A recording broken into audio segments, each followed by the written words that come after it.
Audio Jungle.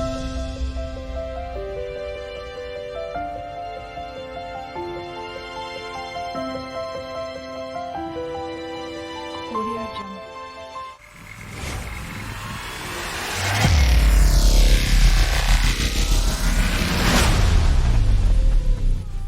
नमस्कार, प्रणाम। मैं प्रियांशु प्रेमवद आप सभी का स्वागत करता हूं, वंदन करता हूं, अभिनंदन करता हूं आपके अपने YouTube चैनल पोएट बबुआ में। आज मैं पुनः आप सबके समक्ष हाजिर हूं एक नई कवि की रचनाओं को लेकर। जी हां, आज मैं हाजिर हूं आप सबके समक्ष रीतिकालीन कवि पद्माकर के 10 पद जो कि हमारे पाठ्यक्रम में हैं उन्हें लेकर। अब रीतिकालीन कवियों की यदि हम बात करते हैं तो बिहारी के बाद पद्माकर का ही नाम आता है जो विशेष रूप से उल्लेखनीय है। अब इनके रचना को पढ़ने से पहले मैं थोड़ी बातें बता दूं कि हम रीतिकालीन कवियों को जब पढ़ते हैं तो उस समय जो नायिका का सौंदर्य वर्णन किया जाता था वो विशेष रूप से नायिका के अंग प्रत्यंगों तक उसका वर्णन किया जाता था। उसकी छटा इन कवि की रचनाओं में भी देखने को मिलेगी।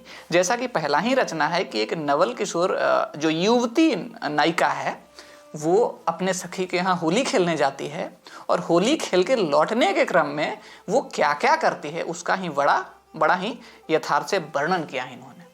तो देखिए क्या है, कहते हैं कि आई खेली होरी घरे नवल किशोरी कहूं, बोरी गई रंग में सुगंधन झकोरे है, कहे पदुमाकर एकांत चली चौकी चढ़ी, हारन के बारन ते फंद बंद छोड़े, घाघरे की घुमनी सु उरुनी दुबेचे दावी, आंगी हूं उतारी सुकुमारी मुख मोरे है, दंतनी अधर दावी दुनरी भई सी चापी, चौवर पचौवर के चुनरी निचोरे है।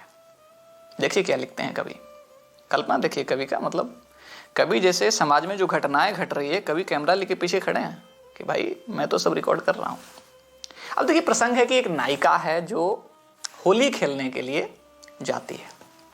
आई खेली होरी घरे नवल किशोरी कहूं, एक नवल किशोरी है, एक नौजवान युवती है जो नया नया यौवन को धारण की है। वो होली खेलने अपने सखी के घर गई होगी, है ना, जाती हैं अक्सर ना, आप भी जाती होंगी, है ना। बोरी गई रंग में सुगंध न झकोरे, और वहां जाती हैं तो सखियां इसके साथ इतना रंग खेलती हैं कि इसको रंग में बोर देती हैं, मतलब पूरी तरह से रंग में नहला देती हैं इसको। सुगंध न झकोरे हैं और इसके शरीर से एक विशेष प्रकार की रंगों की सुगंध आने लगती है। अब चूंकि नवयौवन को धारण कर रही है तो यौवन का सुगंध भी इसके शरीर से आ रहा होगा, स्वाभाविक सी बात है। अब रीतिकालीन कवियों को पढ़ रहे हैं, उनकी रचनाओं को पढ़ रहे हैं तो दिमाग को थोड़ा रसिक करना पड़ेगा गुरु, हैं। हाँ, तो ध्यान से समझिएगा। आगे कवि कहते हैं कि कहे पदुमाकर इकंत चली चौकी चढ़ी। अब होली तो खेल ली है भाई, अब होली खेल के इसको घर भी आना है। अब इसको डर सता रहा है कि इतना जो हम गंदे हो गए हैं, अबीर से नहा लिए हैं, रंग से नहा लिए हैं, तो घरे जाए तो मम्मी डटी हैं, मरबो करी है ना। तो सोच रही है कि अब चलते हैं किसी तरह से साफ कर लेते हैं इसको रंग को, उसके बाद घर जाएंगे ताकि कम, अब होली के माहौल में थोड़ा सा कम रंग लगा रहेगा तो हो सकता है बात कम सुने घर में, है ना। तो ये चाहती है कि रंग को धो लें। अब देखिए करती क्या है, कहे पदुमाकर इकंत चली चौकी चढ़ी। अब वो घर आने के क्रम में, वहां से लौटने के क्रम में एकांत ढूंढ रही है ताकि अपने ये सब जो रंग हैं उसको साफ कर सके अच्छे से। तो कहे पदुमाकर इकंत चली चौकी चढ़ी, चौंकते हुए इधर उधर देखते हुए एकांत की तलाश में वो आगे बढ़ रही है, चल रही है। अब चौंक क्यों रही है भाई, तो चौंक इसलिए रही है कि चूंकि वो नवयौवन को धारण की है तो उस दौरान अब वो रंग से नहा ली है तो उसके वस्त्र जो है उसके बदन से चिपक गए होंगे, उसके अंगों से चिपक गए होंगे, तो उसके अंग प्रत्यंग भी दिख रहे हैं। तो इस क्रम में वो चाहती है कि हमें एकांत मिले और मैं अपने रंगों को अच्छे से साफ कर सकूं। इसलिए वो चौंक के इधर उधर देखती चल रही है ताकि कोई मुझे देख ना ले, लोक लाज है भैया। हारन के बारन ते फंद बंद छोड़े। अब उसको जैसे ही कहीं एकांत मिला, पानी वानी का स्रोत मिला होगा, तो हारन के बारन, सबसे पहले वो अपना जो हार पहनी थी गले में, जो कि होली खेलने के दौरान बालों से उलझ गया होगा या गंदा हो गया होगा, जो भी हो गया होगा, वो हार को उतार के रख देती है। बारन ते फंद बंद छोड़े है, उसके बाद जो बालों को बांध रखी थी, जो जुड़ा बना रखी थी, उसे खोलती है ताकि माथे में लगे अबीर को साफ कर सके। घाघरे की घुघनीसु उरन दुबे चेदावी। अब घाघरा जो पहनी है, अब घाघरे की घुघनी, घुघनी घुघनी मतलब सलवटें मोड़ के, मोड़ना उसको, जो सलवटें चुन्नी पड़ जाती है वो। तो घाघरे की घुघनीसु उरन दुबे चेदावी। अब उरनी मतलब जंघा होता है, दुबेचे मनी दोनों जंघा, ठीक। तो क्या करती है बिंब, देखिए कि अपने घाघरे को दोनों जंघाओं के मध्य चाप लेती है, दबा लेती है नायिका। आंगी हूं उतारी सुकुमारी मुख मोरे है। उसके बाद क्या करती है, आंगी यानी कि आंगी का संदर्भ यहाँ चोली से है, उसका मतलब चोली है, आंगी का मतलब जो ऊपर जो वस्त्र पहनी है उससे मतलब है। तो आंगी हूं उतारी सुकुमारी मुख मोरे है, और वो उतार के, अपने अंग वस्त्र को उतार के, वो जो नायिका है अपने मुख को इधर उधर घुमा के देख रही है कि भैया इस अवस्था में मुझे कोई देख ना ले, है ना। तो दंतनी अधर दावी दुनरी भई सी चापी। और आगे क्या करती है, दांतों को अधर से दबाए। दंतनी अधर दावी दुनरी, दुनरी मतलब आगे की ओर झुककर। तो दंतनी अधर दावी दुनरी भई सी चापी, और आगे को झुककर खुद के शरीर को चाप यानी कि धनुष नुमा आकार का बना लिया है।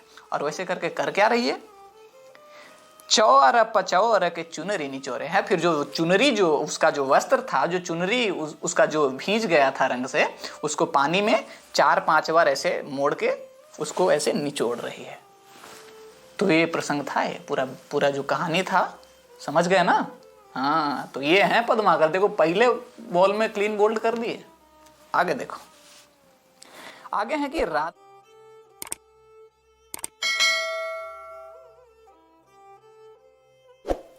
आगे के पद में पद्माकर कहते हैं कि राधिका सो कही आई जो तू सखी, सांवरे की मृदु मूर्ति जैसी, ताछीन ते पद्माकर ताही सुहात कछु न बिसूरती वैसी।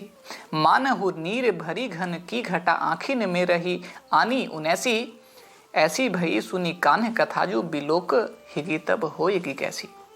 इसमें जो सखियां हैं राधा से आके कृष्ण के छवि के बारे में वर्णन करते हैं, और उसके बाद राधिका का जो हाल होता है उसके बारे में कवि लिखे हैं कि राधिका सो कही आई जो तू सखी, सावरे की मृदु मूरत जैसी। सखियां कहती हैं कि हे राधिका, जो तुम्हारा जो मुख है ना, जो तुम्हारा छवि है, बिल्कुल कृष्ण के मृदु स्वरूप की भांति है। और कृष्ण के मृदु स्वरूप के बारे में तो कहना ही क्या है, उनके जैसा मूर्ति और कहीं नहीं है। कृष्ण के रूप सौंदर्य का वर्णन करती है नायिकाएं, और जब कृष्ण के रूप सौंदर्य का वर्णन करती हैं उसके बाद राधिका का क्या हाल होता है उसको देखिए। ता छीनते पद्माकर ताही सुहात कछु न बिसूरती वैसी। उस क्षण से, जब से कृष्ण की उस छवि के बारे में सुना है राधिका ने, उस समय से उनको कुछ और नहीं सुहाता है, कुछ और अच्छा नहीं लगता है। सुहात कछु न बिसूरती वैसी, और उस सूरत को वो भूल भी नहीं रही हैं जो कि वर्णन किया है उनके सखियों ने। वो सूरत जो है वो कृष्ण का अलौकिक सूरत है, सौंदर्य से भरा सूरत है, वो उनके मन में घर कर गया है, वो उसको भूल भी नहीं रही हैं। मानहु नीर भरी घन की घटा आँखिन में रही आनी उन्हीं से। अब उनका हाल उसके बाद क्या है, सिर्फ उनके रूप सौंदर्य को देखकर ही राधिका का क्या हाल है कि मानहु नीर भरी घन की घटा, जैसे नीर से भरी घटा, घन की घटा, बादलों की घटा जो है उनके आंखों में हमेशा उमड़ी रहती है, ऐसा हाल हो गया है राधिका। यानी कि वो हमेशा, उनके आंखें भिजी रहती है, उसमें आंसू प्लावित रहते हैं, वो रोती रहती हैं। अब रोती क्यों है, क्योंकि कृष्ण से विरह की परिस्थिति में है वो, कृष्ण उनसे दूर है, इसलिए उनके जब छवि को वर्णन करती है नायिकाएं तो उनको याद करके वो मन ही मन रोती रहती हैं। ऐसी भई सुनी कान्हे कथा जो बिलोके हिगी तब होएगी कैसे। अब सखियां कहती है भैया अभी तो मैंने इसको अक्सर बताया है कि कृष्ण ऐसे दिखते हैं, कृष्ण के छवि का सिर्फ वर्णन किया है, अब उसमें राधिका का ये हाल है। बताओ, यदि कृष्ण को राधिका देख लेगी, बिलोके हिगी तब होएगी कैसी। यदि उनको देख लेगी तब इनका क्या हाल होगा भाई। अभी तो बोलने से सिर्फ इनका ये हाल है कि ये रोती रहती हैं, इनको आंखों पे बादलों की घटा, नीर हमेशा टपकते रहते हैं, ऐसा हाल हो गया। बताओ, तो देखेगी तो कैसी होगी, है ना। अब यहाँ मानहु नीर, तो मानहु नीर भरी घन घटा में यहाँ उत्प्रेक्षा अलंकार है, बाकी में ये सवैया छंद है। आगे का भैया जो पद है वो अत्यंत महत्वपूर्ण पद है। इसमें वर्णन है बसंत ऋतु का कि बसंत कहाँ कहाँ है। कवि कहते हैं कि कुलन में, केली में, कछारन में, कुंजन में, क्यारिन में, कलित कुलीन किलकंत हैं। कह पद्माकर परागन में, पौनहु में, पातन में, पिक में, पलासन पगंत हैं। द्वारे में, दिशान में, दुनी में, देश देशन में, देखो दीप दीपन में, दीपते दिगंत हैं। बिथिन में, ब्रज में, नबेलिन में, बेलिन में, बनन में, बागन में, बागरो बसंत हैं। कविता छंद में है, बहुत ही बढ़िया पद लिखा इन्होंने। कहते हैं कि कुलन में बसंत का आगमन हो गया है।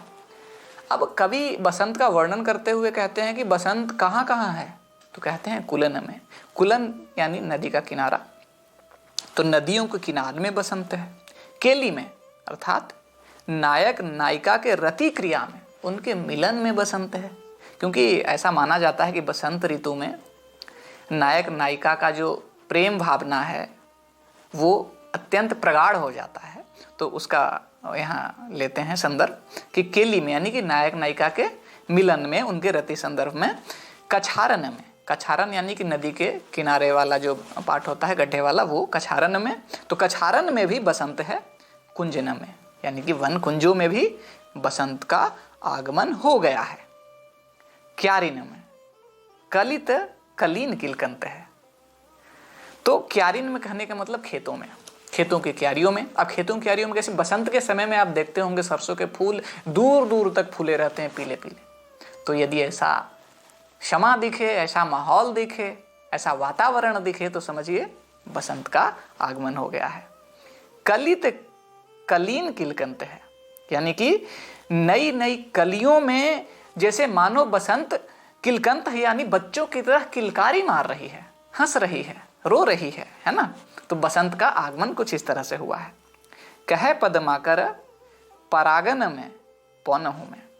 अब देखिए, पद्माकर कवि कहते हैं कि बसंत का आगमन फूलों के सुगंध में भी है। फूलों के जो पराग हैं उसमें भी बसंत का आगमन हो गया है। और वो पूरे वायुमंडल में किसके माध्यम से फैल रहे हैं, तो पौनहु में, पवन के माध्यम से वो जो सुगंध हैं पूरे वायुमंडल में फैल रहे हैं। यानी कि फूल के परागों में भी है बसंत और पवन में भी बसंत व्याप चुका है।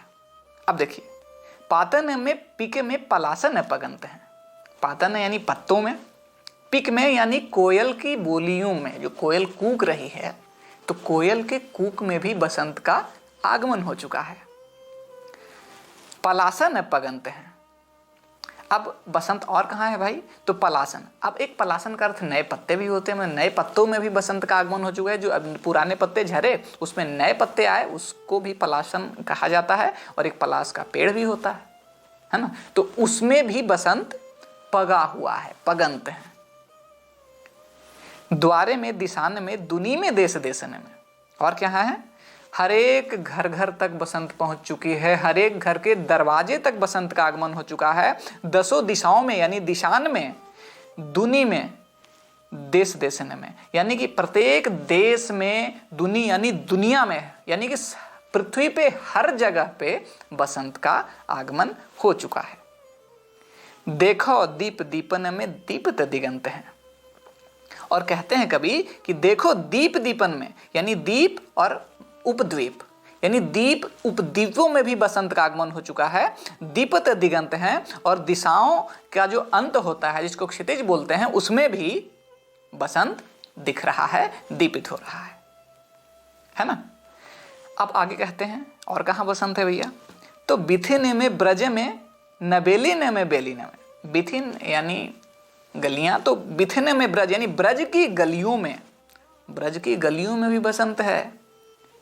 नबेलिन में, बेलिन में। नबेलिन यानी कि नव युवतियां हैं, उनके सौंदर्य में, उनके चाल ढाल में, उसमें भी बसंत है ना। बेलिन में, और जो कलियां हैं, जो लताएं हैं, उसमें भी बसंत का आगमन हो चुका है। बनन में, बागन में, बागरो बसंत है। प्रत्येक वनों में, बाग बगीचों में, हर जगह बसंत का साम्राज्य मानो फैला हुआ है। अनुप्रास अलंकार का इसमें अप्रतिम छटा है ना, शांत रस भी है इसमें।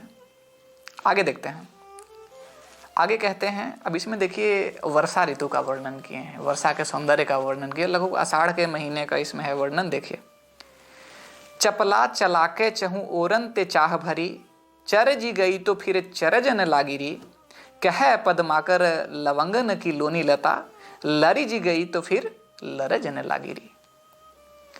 कैसे धरो धीर बीर त्रिविध शरीरे तन, तरी जी गई तो फिर तरजन लागिरी, घुमड़ी घुमड़ी घटा घन की घनेरी अबे, गरी जी गई तो फिर गरजन लागिरी। अब देखिए, वर्षा का जो मौसम होता है उसमें मेन रूप से जो वर्षा ऋतु है वो प्रेम के उद्दीपन के रूप में काम करती है ना। जो हमारे यहाँ बरसात पे कितने सारे गाने बने, बताओ। ये गाना सुने होंगे आप, सावन आए बादल छाए, बादल बरसे फूल खिले, आने वाले सब आए हैं, बोलो तुम कब आओगे, है ना। उसके बाद एक और गाना है, आएगा मजा अब बरसात का, तेरे मेरे दिलकश मुलाकात का, है ना। तो बरसात पे तो कई सारे गाने हमारे यहाँ, हमारे बॉलीवुड इंडस्ट्री में बन चुके हैं। हाँ, मोहब्बत बरसा देना तो सावन आया है, और भी कई गाने हैं बरसात पे। हाँ, तो यहाँ पर भी देखिए, नायिका जो है बरसात के मौसम में अकेली है, तो नायिका के विरह को दर्शाया भी गया है इस पद के माध्यम से। तो देखिए उसमें क्या कहते हैं कि चपला चला के चहु ओरन ते चाह भरी। एक नई चाह को लिए, एक नई प्रेम की चाह को लिए कह सकते हैं, चारों ओर चपला चमक रहा है, एक अनोखी सी घटना घटित हो रही है, चारों ओर बिजली चमक रही है। चरी जी गई तो फिर चरजन लागरी। चरजी मतलब बहकना। इस परिस्थिति में जो नायिका का मन है, चारों ओर जब बरसात हो रही है, बिजली चमक रही है, अब बिजली चमकती है तो नायिकाएं अक्सर डर जाती हैं, है ना, और डरती हैं तो उनको नायक का बहुत याद आता है कि नहीं, सच ही बोल रहा हूं मैं शायद। हाँ, तो उस समय में नायिकाएं चाहती हैं कि काश मेरा नायक अभी मेरे साथ होता। तो वहीं यहां नायिका कह रही है कि चारों ओर एक नई आशा को लिए बिजली चमक रही है भैया, बताओ। अब उस परिस्थिति में चरी जी गई तो फिर चरजन लगे, उस परिस्थिति में मैं बहक गई हूं तो रुकने का नाम ही नहीं ले रही हूं, मेरा मन बहकते ही जा रहा है अपने प्रियतम के प्रति, उसके याद में, है ना। कह पदमाकर लवंगन की लोनी लता, हर लरी जी गई तो फिर लरजन लागेरी।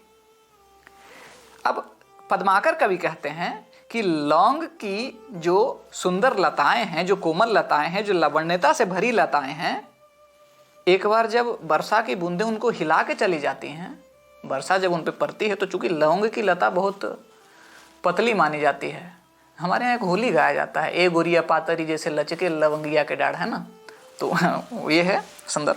तो लौंग की जो लताएं हैं वो एक बार जब वर्षा की बूंदें उन्हें हिला के चली जाती है, वो हिलने लगती हैं, तो फिर रुकने का नाम नहीं लेती, वो हिलती ही रहती हैं। लरी जी गई तो फिर लरजन लागेरी, वो हिलती है तो हिलते ही रहती है, रुकने का नाम ही नहीं लेती हैं। ये सब वातावरण दिखा रहे हैं। कैसे धरो धीरे बीर त्रिविध शरीरे तन, तरी जी गई तो फिर तरजन लागेरी। अब कहती हैं नायिका कि तुम इस समय तो मेरे पास हो नहीं और माहौल पूरा रंगीन बना हुआ है, तो मैं कैसे धीर धरूं। वीर यहाँ नायक के लिए शब्द आया है, तो मैं स्वयं को कैसे धीरज धरूं, बताओ, मैं स्वयं को क्या दिलासा दिलाऊं। त्रिविध शरीरे तन, त्रिविध समीरे तन यानी कि त्रिविध समीर यानी हवाएं बह रही हैं। अब त्रिविध हवाएं मतलब शीतल, मंद और सुगंधित, है ना, 3 प्रकार की हवाएं वर्षा ऋतु में चलती हैं। तो वो चल रही हैं जो मेरे तन मन को झकझोर के रख देती हैं। तो ऐसे परिस्थिति में बताओ मैं कैसे धीरज धरूं, तुम तो मेरे पास हो नहीं। तरी जी गई तो फिर तरजन लागेरी। और ये जो बिजली बार बार चमकती है ना, वो हमको डराती हैं। अब अकेले में कितना डरूं बताओ। तो तरे जी गई तो फिर तरजन लागेरी, एक बार मैं डरी और डरती ही गई, रुकने का नाम ही नहीं ले रही, क्योंकि बिजली रुकने का नाम नहीं, बार बार चमक रहा है, गरज रहा है। भाई बताओ, अब इस परिस्थिति में मैं खुद को कैसे डरने से बचाऊं। आगे कहते हैं घुमड़ी घुमड़ी घटा घन की घनेरी अबे, गरी जी गई तो फिर गरजने लागेरी। अब ये जो घटाएं हैं ना, बार बार घुमड़ घुमड़ के आती हैं। अब बरसात के सीजन में लगातार बारिश तो होती नहीं, अब ये थोड़ी देर बारिश हुई फिर रुकी 1-2 घंटे के लिए, फिर घुमड़ के बादल आ गए, फिर बरसात होने लगी। उसका वर्णन है कि घुमड़ी घुमड़ी घटा घन की घनेरी आवी, घनी घनी जो घटाएं हैं घुमड़ घुमड़ के बार बार आती हैं, और गरजी गई तो फिर गरजन लागेरी। और जब ये घटाएं गरजती हैं तो फिर चुप होने का नाम नहीं लेती हैं, वो गरजती ही रहती हैं। और इस प्रकार से मैं तुम्हें याद करती हूँ, तुम्हारे विरह में तप्त होती हूँ, विराग्नि में जलती हूँ। अब अगला जो पद है, अगले पद में रीतिकालीन विलासिता को दिखाया गया है, मध्ययुगीन विलासिता को दिखाया गया है। मतलब एक तरह से कहें तो रीतिकाल का ये प्रतिनिधि कविता है, जो पद है जिसका वर्णन किया है यहाँ। उस समय क्या विलासिता थी उसका वर्णन किया है हमारे पद्माकर जी ने। तो कहते हैं कि गुलगुली गिल में गलीचा है गुनीजन है, चांदनी है चिके है चिरागन की माला है, कह पद्माकर त्यों गिजक गिजा है सजी, सेज है सुराही है सुरा है और प्याला है। शिशिर में पाला के न व्यापत कसाला तिन है, जीने के अधीन एते उदित मसाला है, तान तुक ताल है विनोद के रसाला है, सुबाला है दुसाला है विशाला चित्रशाला है। अब जो कैमरे के पीछे जो नायक हमारे बैठे हैं, हम समझ रहे हैं ये जो लाइन है ना आप ही के लिए है, आप ही ऐसा माहौल चाहते हैं, एकदम बिल्कुल आपके अनुकूल लिखे हैं पद्माकर, है ना। तो सुनिए, उसके बाद कहिएगा, हमको कमेंट बॉक्स में डाल दीजिएगा आप क्या चाहते हैं, है ना। ऐसा माहौल तो शायद आप भी चाहते ही होंगे जैसा पद्माकर लिख रहे हैं, उन्होंने देखा है। कहते हैं गुलगुली गिल में गलीचा है। गुलगुली मतलब रेशमी मुलायम मखमली, जो गिल में ऊनी जो रेशमदार जो होते हैं कपड़े वो, तो गुलगुली गिल में गलीचा है गुनीजन है, यानी कि एक समझिए हॉल होगा, एक वहाँ पे रेशमी जो दरी है गलीचा है वो बिछा हुआ है, और उस पे हैं कौन, गुनीजन है, वो बैठे हुए हैं। अब गुनीजन कौन होंगे, रसिक होंगे सब वहाँ पे बैठे हुए, जो कि उसमें कुछ गुणीजन होंगे जो कि कविताएं बोलते होंगे, कुछ गुणीजन आपके जैसे संगीत में भाग लेते होंगे, कुछ नाचते होंगे, कुछ अंगूर लेके ना ऐसे बैठे होंगे चुपचाप देख रहे होंगे। आप उसी में से हैं क्या? हाँ, अब देखो, तो गुलगुली गिल में गलीचा है गुनीजन है, चांदनी है चिके है चरागन की माला है। चांदनी रात है, माहौल और रंगीन हो गया है चांदनी रात में। चिके है, चिके है मतलब बांस के ठठरी का जो पतला जो पर्दा टाइप होता है वो है, वो लगाया हुआ है। चिरागन की माला है, और वो जो पूरा जो माहौल है, पूरा जो वो शमा बंधा है, वहाँ पे चिराग यानी दीप जलाए हुए हैं। अब तब तो एलईडी बल्ब तो था नहीं भैया, है ना, तो जो दीपक है वो चारों ओर जलाया हुआ था, उससे रोशनी की जा रही थी।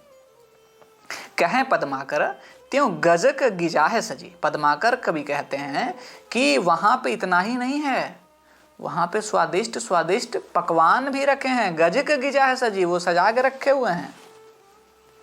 सेज है, सेज सजी है, सुराही है, सुराही जिसमें शराब भरते हैं, सुरा है, देखो मदिरा भी है, तो सेज भी है, सुराही भी है, मदिरा भी है, शराब भी है, और प्याला है, और प्याला है जिसमें ढार के शराब को पिया जाता है। अब इतना कुछ है तो पिलाने वाली भी होगी, है ना, है भी, देखिए आगे।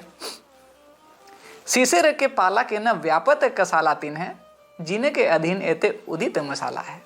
अब कवि कहते हैं कि जिनके पास ऐसे ऐसे संसाधन हैं, ये सब उपलब्ध हैं, वो शिशिर का ठंडा भी उनको कुछ नहीं बिगाड़ सकता, कुछ हर्ज नहीं कर सकता, शिशिर का भी असर उन पर नहीं होता जिनके सामने ये सब हो रखा हुआ। जो इस माहौल में जो लोग हैं उनको ठंडा क्या असर करेगा, है ना। आगे कहते हैं कि तान तुक ताला है विनोद के रसाला है। तान तुक ताला है मतलब वहां पे वाद्य यंत्र बज रहे होंगे, तान मिलाए जा रहे होंगे, ताल दिया जा रहा होगा उस पे। इस प्रकार से विनोद के रसाला यानी कि विनोद यानी मनोरंजन के विविध प्रकार के वहां पे साधन उपलब्ध हैं। सुबाला है, अब देखिए आ गया, सुबाला है यानी सुंदर बालाएं हैं। दुशाला है जो कि अच्छे अच्छे वस्त्र पहने हैं, रेशमी वस्त्र पहने हैं, दुशाला पहने हैं। विशाला चित्रशाला है, और एक विशाल भवन है जो कि विभिन्न प्रकार के चित्रों से सजी हुई है। तो कुछ इस माहौल में हमारी रीतिकालीन कविताएं चलती थी, और ये माहौल काल्पनिक नहीं है, ये यदि मुगल दरबार में देखें या फिर रीतिकालीन समाज में देखें तो वहाँ ऐसा होता था। है ना। अब देखिए अगला पद जो है, अगले पद में फाग का फिर से वर्णन है। अब इस बार छोटे से कृष्ण, हमारे नन्हे से बाल गोपाल हैं, वो जाते हैं फाग खेलने नायिका के घर में। अब कृष्ण चूंकि चंचल स्वभाव के हैं वो बच्चे से, तो वो नायिका के यहाँ जाते हैं फाग खेलने। वहां पे नायिकाएं क्या करती हैं उनके साथ, वो देखिए। फाग के भीरे अभीर न ते गही, गोविंद ले गई भीतर गोरी। सब ये छंद में है। भाई करी मन की पदमाकर, ऊपर नाई अबीर की झोरी। छीन पीताम्बर कमर में ते सुबिदा दई, मीड़ी कपोलन रोरी। नैने नचाई कहो मुस्काई, लला फिर आई यो खेलन होरी। वाह। कहते हैं फाग के भीरे, यानी कि फाग का माहौल था, फगुआ का, होली का माहौल चल रहा था। उस भीड़ में अभीरन ते गई, अभीर मतलब अहीर, यानी जो ग्वालन थे, ते गई यानी ग्वालन के घर, गोविंद ले गई भीतर गोरी। अब कृष्ण जो हैं वो अपने बाल सखाओं के साथ कहे कि चलो होली खेलते हैं। अब छोटे से कृष्ण हैं, अब वो चले गए एक गोपी के यहाँ होली खेलने।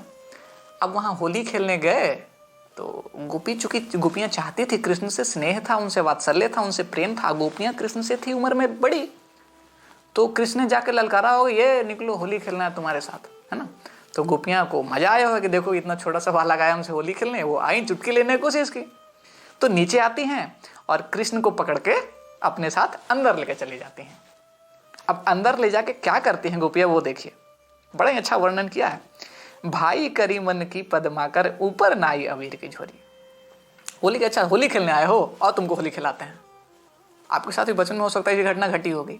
तो वो अंदर ले जाती है, उसके बाद क्या करती है, भाई करी मन की, उनके मन में जो आया वो की गोपियां। अब चूंकि गोपियां उनसे बड़ी उम्र की थी, कृष्ण छोटे थे, तो उनके सामने उनका बस चलता। अब गोपियों को जैसे मन में आया होली खेलने का, वैसे होली कृष्ण के साथ उन्होंने खेला। तो भाई करी मन की पदमाकर, पदमाकर कवि कहते हैं कि उनके गोपियों को मन में जैसा भाया, उनको जैसे होली खेलने का मन किया कृष्ण से, वैसे होली खेली। ऊपर नाई अबीर की झोरी, और अंत में क्या किया, जो अबीर का झोरी था वो पूरा का पूरा उनके सर पे उठा के डाल दिया। समझे। अब इतना पर ही गोपियां नहीं रुकती हैं, अभी तो रुको, अभी आगे बाकी है। छीन पीताम्बर कमर में तुसी, में कंबर तेसु, बिदादई मीड़ी कपोलन रोरी। उसके बाद क्या करती हैं, जो पीताम्बर जो कमर में जो पहने हुए रहते हैं, जो वस्त्र पहने हुए रहते हैं, खींच लेती है, छीन लेती है कि लो इधर। तो छीन पीताम्बर कमर में ते, सुबिदादई मीड़ी कपोलन रोरी, मतलब कृष्ण को नंगा कर देती है। अब जब कृष्ण को नंगा करती है तो कृष्ण हमारे हो जाते हैं रुआ से, छोटे से बच्चे हैं। अब बताइए किसी को नंगा कर दिया जाए होली खेलने के दौरान, तो उसका कैसा समझ रहे हैं आप, है ना। तो उसके बाद जब कृष्ण देखती हैं कि अब ज़्यादा करना उचित नहीं है, तो क्या करती हैं कि जो रोरी जो था वो उनके गालों पर मीड़ना, यानी कि मीचना, उनको रगड़ देती हैं उनके गालों पर, और साथ ही गालों को ऐसे ऐसे मीचने लगती हैं, मरोड़ने लगती हैं, है ना। तो उनके गालों पर रोरी मल देती हैं।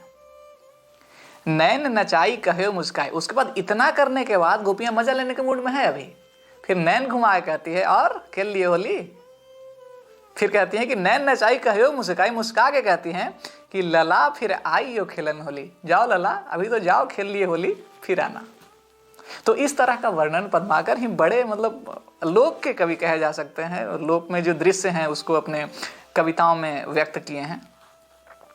आगे देखिए, एके संगय धाये नंदलाल और गुलाल दो, दृगनी गए जु भरी आनंद मढ़े नहीं, घोई घोई हारी पदमाकर तिहारी साहू, अब तो उपाय एको चित पे चढ़े नहीं, कैसी करो कहाँ जाऊं कासो कहो कौन सुने, कतो निकासो जासो दर्द बढ़े नहीं, एरी मोरे वीर जैसे तैसे इन आंखें ने ते, काढ़ी गो अबीर पे अहिर ते कढ़े नहीं। अब यहाँ पे प्रेम की चाह है गोपियों की, वो कृष्ण से चूंकि बहुत प्रेम करती हैं, तो माहौल तो फाग का ही है। फाग खेलने जो गोपियां गई हैं वो कृष्ण से फाग खेलने के अभिलाषा से, अर्थात उनसे प्रेम की अभिलाषा में इसका वर्णन करती हैं। कहती हैं कि एके संग धाय नंद लाल और गुलाल दो। होली का माहौल चल रहा है, धमा चौकड़ी चारों ओर चल रही है।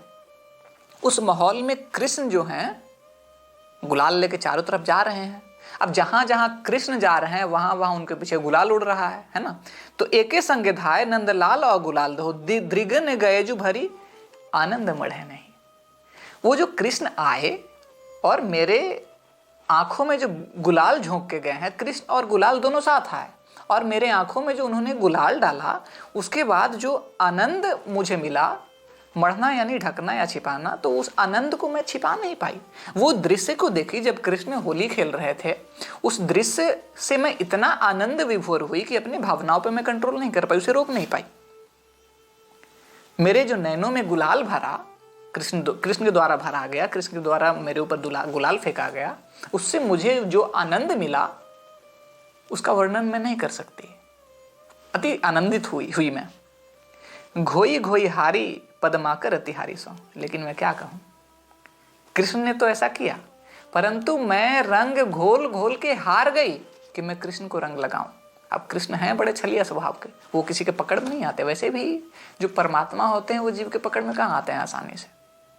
तो घोई घोई हारी पदमाकर अतिहारी सो। पदमाकर, मैं सौगंध खा के कहती हूं कि मैं रंग घोल घोल के हार गई। अपने सखियों से कह रही हैं कि मैं तुम्हारी सौगंध खा के कहती हूं कि मैं रंग घोल घोल के हार गई कि अब कृष्ण आए और मैं उनको रंग लगाऊं, लेकिन मेरे पकड़ में नहीं आए वो। अब तो उपाय एको चिते पे चढ़े नहीं। अब मुझे कोई उपाय नहीं सूझ रहा है कि मैं अपने प्रिय को, अपने जो कृष्ण हैं उनको कैसे प्राप्त करूं। अब रंग लगाना तो एक बहाना था, उनसे प्रेम की अभिलाषा थी, उनसे मिलना चाहते थे। जो गोपियां थी, जो नायिकाएं थी, वो उन्हें एक बार देखना चाहती थी, उनसे प्रेम की अभिलाषा कर रही थी। कैसी करूं, कहां जाऊं, कासो कहूं कौन सुने। नायिकाएं कह रही है कि मैं तो विवश हूं भैया, मैं विवश हूं, क्या करूं, कैसे करूं, कहां जाऊं, किसके पास जाऊं। कासो कहूं कौन सुने, किससे कहूं, कौन सुनेगा मेरी बात। को तो निकासो जैसे दर्द बढ़े नहीं।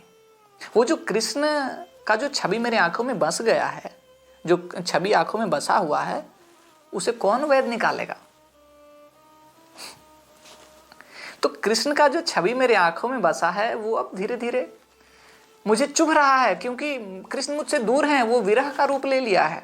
तो कौन सा वैध है यहाँ पर, कौन है जो उस कांटे को निकाले मेरे आंखों से, कृष्ण के प्रेम को मेरे आंखों से निकाले, ताकि मैं उनके विरह में ना जलूं। कैसी करो, कहाँ जाऊं, कैसे कहूं कौन सुने। को तो निकासे जैसे दर्द बढ़े नहीं, मेरा दर्द और न बढ़े, कोई तो हो जो इसे निकाल दो। एरी मोरो बीर जैसे तैसे इन आँखें ने ते, कढ़ी गो अबीर पे अहिर तो कढ़े नहीं। अपनी सखियों से कहती है कि हे सखी, मैंने इन आंखों से जैसे तैसे वो जो अबीर जो मेरे आंखों में गई थी उसे तो निकाल दी मैंने। जो कृष्ण ने अबीर मेरे आंखों में झोंका था, जो डाला था, वो तो मैंने निकाल दिया, लेकिन मैं वो जो अहीर हैं उनको कैसे निकालूं। यानी जो कृष्ण मेरे आंखों में बसे हैं उनको कैसे निकालूं। गाना है ना होली का, रसिया ना माने रे मेरे नैनों में डाले गुलाल। तो कृष्ण ने गोपियों के नैनों में गुलाल डाला है, तो गुलाल तो किसी तरह से नायिकाएं निकाल लेंगे, लेकिन वो कृष्ण का जो स्वरूप जो बसा है वो कैसे निकलेगा।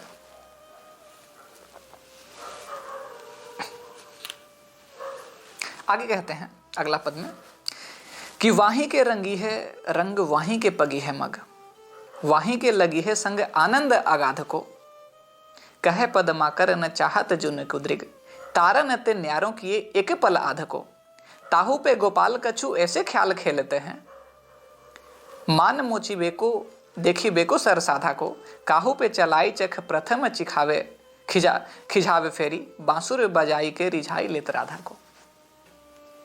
अब यहाँ राधा के लिए, विशेष करके राधा के लिए पद है, वेणुवादन भी इसमें वर्णन किया गया उसका भी। कहते हैं कि वाही के रंगी है रंग, वाही के पगी है मग। कहते हैं कि जो राधिका है उन्हीं के रंगों में रंगी है, उन्हीं के प्रेम के रंग में रंगी है, वाही के पगी है मग, उन्हीं के प्रेम के मार्ग में पगी हुई है, रंगी हुई है, उन्हीं की ओर चलती है, उन्हीं के सानिध्य में रहती है। वाही के लगी है संग आनंद अगाध को। और जब राधिका, जब कृष्ण दोनों साथ होते हैं, उस समय जो आनंद होता है उसका कोई था नहीं है, वो आनंद अगाध है।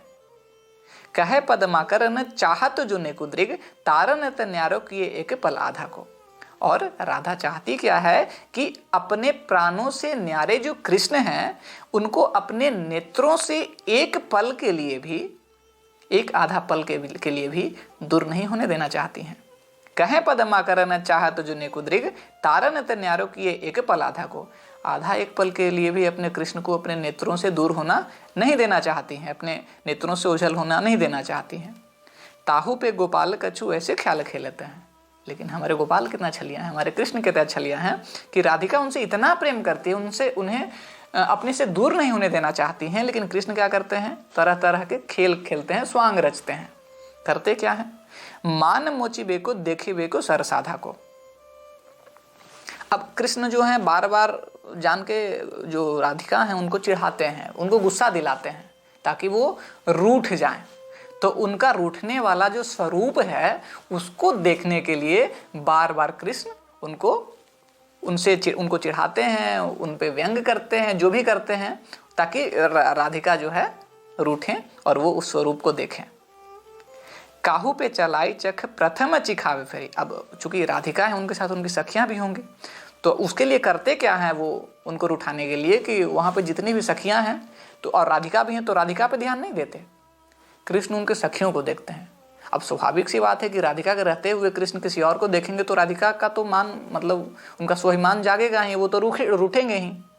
तो राधिका क्या करती हैं, कृष्ण उनको खिंचाने के लिए, राधिका को खिंचाने के लिए कृष्ण राधिका पे ध्यान नहीं देते, किसी और पे ध्यान देते हैं। बांसुरी बजाई के रिझाई लेते राधा को। और जब ये हो जाता है, जब राधिका रूठ जाती हैं तो उनको मनाने के लिए कृष्ण क्या करते हैं, तो बांसुरी बजाते हैं, वेणु वादन करते हैं। और राधा को मनाने का सिर्फ एक ही साधन है, वेणु वादन। तो वेणु वादन के माध्यम से कृष्ण राधा को फिर से मना लेते हैं।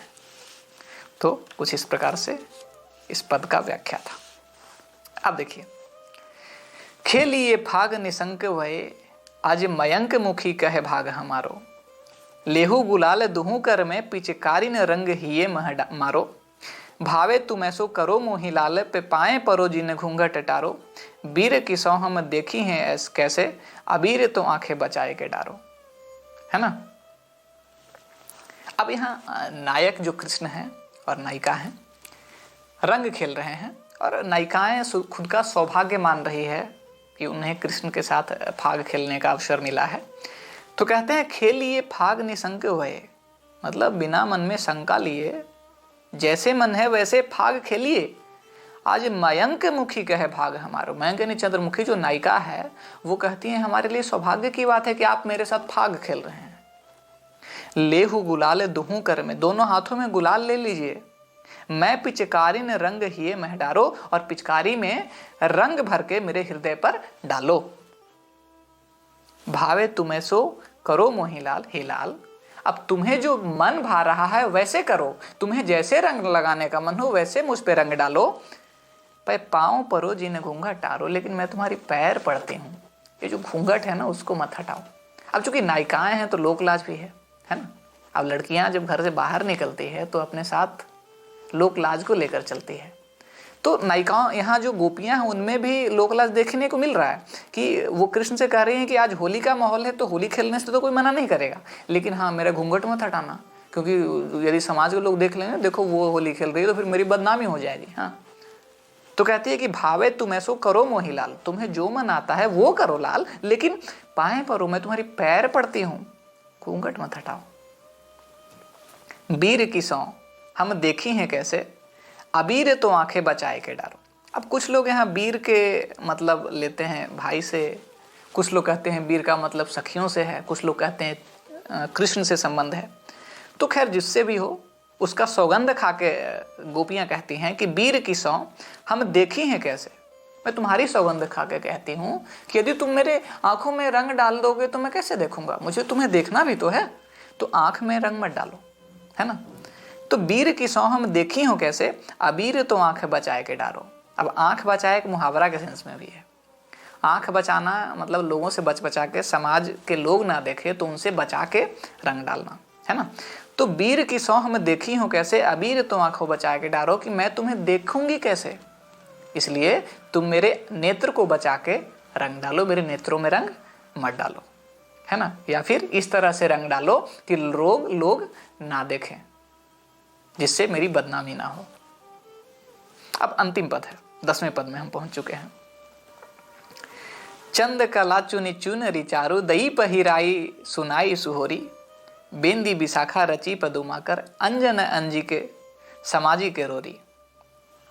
लागी जबै ललिता पहिरावन, श्याम को कंचु की केसरी बोरी, हेरी हरे मुस्काई रही, अचरा मुख दे वृषभान किशोरी।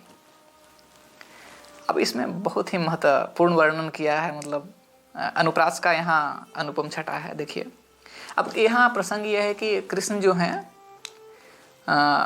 गोपियों के पास जाते हैं फाग खेलने के लिए, तो गोपियाँ कृष्ण के साथ मजाक करती है। अब मजाक में करती क्या है, कृष्ण को स्त्रियों का वस्त्र पहनाती है, उनको स्त्रियों की भांति सजाती हैं। तो चूंकि तो कृष्ण रसिक मिजाज के व्यक्ति थे, तो उनसे हर गोपियाँ उनसे स्नेह रखती थी। तो उसका प्रसंग है, देखिए। चंद कला चुनी चूनरी चारू, दई पहिराई सुनाई सिहोरी। चंद कला नाम की जो एक सखी है राधिका की, वो चुनरी चुन के, सुंदर चुनरी चुन के कृष्ण को पहनाती है और होली सुनाकर पहनाती है ना। हमारे यहाँ होली गाने का, यदि घर में एक और प्रसंग है, हमारे यहाँ आपके यहाँ भी होगा कि घर में यदि कोई खास तौर पे दामाद घर में आता है तो उसको होली गा के उसका स्वागत किया जाता है। होली भी बड़ी भयंकर वाला गाया जाता है ना। तो यहाँ भी देखिए, ये जो नायिका है वो कृष्ण को होली गा के चुनरी पहना रही है। बेंदी विशाखा रची पदुमाकर, अंजन अंजी समाजी के रोरी। पद्माकर कहते हैं कि विशाखा नाम की जो सखी है वो कृष्ण को बिंदी लगाई है, आंखों में अंजन लगाई है यानी काजल लगाई है, और रोड़ी लगाई है। और अब अंत में लागी जबे ललिता पहिरावन, श्याम को कंचु की केसरी बोरी। और जब केसरी रंग में बोरी हुई कंचु की यानी चोली को जब ललिता पहनाने लगती है, तब क्या होता है वो देखिए कि हेरी हरे मुस्काई रही, अचरा मुख दे वृषभान किशोरी। और राधिका ये सब घटना को ना चुपचाप बैठी देख रही थी कि कैसे कैसे उनकी सखियां कृष्ण के साथ कर रही हैं, मजाक कर रही हैं। तो हेरी हरे मुस्काई रही, हरि के इस छवि को देख के, हेरी मतलब देखकर, मुस्काई रही, अचरा मुख दे, अचरा से मुख को छिपाए हुए राधिका यानी वृषभान किशोरी चुपचाप मुस्कुरा रही थी। तो प्रेम का लौकिक वर्णन है यहाँ पर भी। और इस प्रकार से 10 पद हमारे समाप्त होते हैं और हमने सफलतापूर्वक आज पद्माकर को भी खत्म कर लिया। तो आगे मिलते हैं अन्य कवियों के साथ। हाँ, इसमें अनुप्रास लगभग सारे में है, कुछ में उत्प्रेक्षा उपमा वगैरह का भी प्रयोग किया गया है। हाँ, तो इसी प्रकार से ये 10 पद समाप्त होते हैं और मैं आगे पुनः मिलूंगा दूसरे कवियों की रचनाओं के साथ। तो तब तक यूं ही हमसे जुड़े रहें। आपका अपना प्रियांश।